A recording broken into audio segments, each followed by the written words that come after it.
Hello everyone, good morning.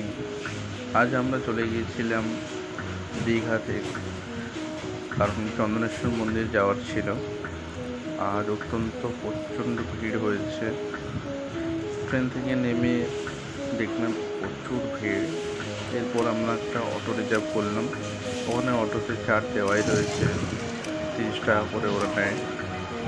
Auto reserve করে যেতে পারো তোমরা। গিয়ে দেখলাম যে মন্দিরের ভিড়টা যথেষ্ট কমই রয়েছে। পুরো মন্দির চত্বরটা ঘুরে দেখলাম আমরা। এখানে একটা বড় ষাঁড় রয়েছে যেখানে সবাই পুজো করছে।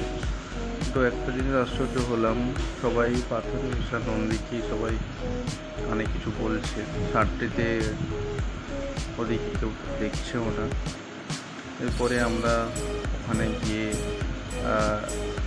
যে কাজ, পুজো দেওয়া, ফুল ফেলানো করলাম।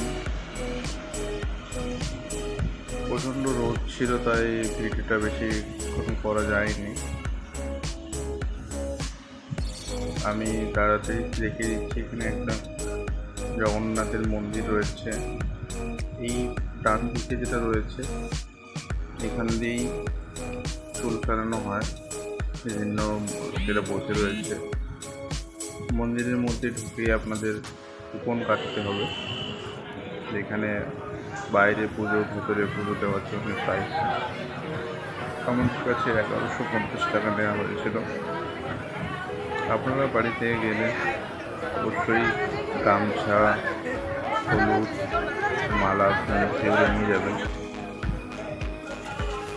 1000 টাকা ওখানে দিয়ে আমরা কুপন কেটেছিলাম। বাকি 150 টাকার মধ্যে এখানে যিনি নাপিত চুল ফেলছেন ওনাকে 20 টাকা দিতে হবে। বাকি হলুদ, মালা, সেগুলো কেনার জন্য টাকা দিতে হবে 10 টাকা করে।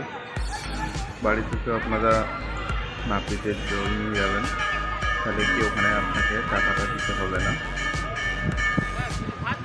এরপর চুল কামড়ার পরে ডান দিকে পুকুর রয়েছে যেখানে মাথায় জল দিয়ে, এরপরে বাবার মন্দিরের সামনে একটা বড় পুকুর রয়েছে। এই পুকুরে আপনারা স্নান করে নেবেন। এখানে একটা মন্দির রয়েছে, পাশে ওখানে মানত করার জায়গা আছে। এখানে একটা কুয়ো রয়েছে, এখানে যে মানত করতে পারে।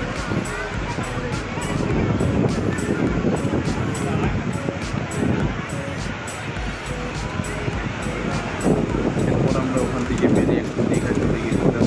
সামনে জোয়ার রয়েছে, ছোটো এসে বসে আছে।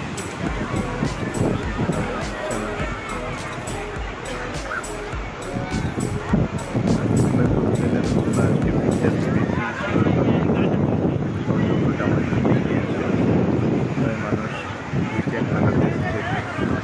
প্রচণ্ড জোয়ার থাকায় সবাই পুকুরেই বসে সমুদ্রের সৌন্দর্য দেখছে। বৃষ্টি হচ্ছিল, তাই কেউ কেউ ছাতা বের করে দাঁড়িয়েছিল। আমরাও বেশিক্ষণ ওয়েট করলাম না বৃষ্টির জন্য।